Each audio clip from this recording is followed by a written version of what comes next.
Бүгүн мен багамдын туулган күнүнө даярдануудамын. Мени сулууланткан кыздар, макияж жасаган Айданка, сага чоң рахмат.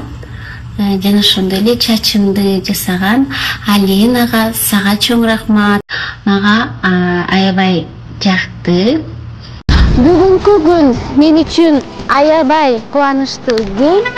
Анткени себеби менин тирегим, уулум Байилимдин туулган күнү. Көптөн бери кыялданып жүргөн белегин тартуулайм. Анда эмесе келиңиздер, Байил илбей чогуу сюрприз кылайык.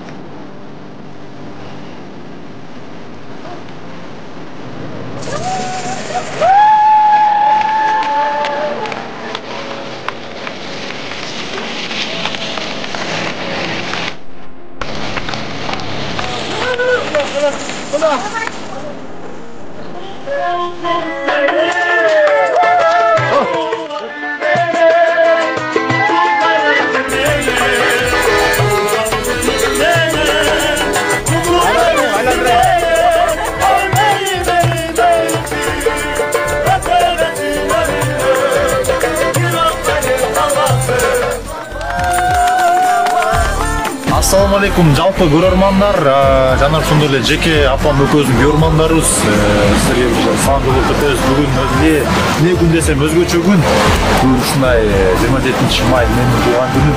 Биринчиден ушул апама рахматымды айтам. Мага деген ушундай күтүүсүз жерден белек тапшырып, аябай чоң сыйлык кылды. Апа рахмат чоң сизге. Мындан жакшы подарка бизден болсун. Апамдын туулган күнүндө. Чоң рахмат.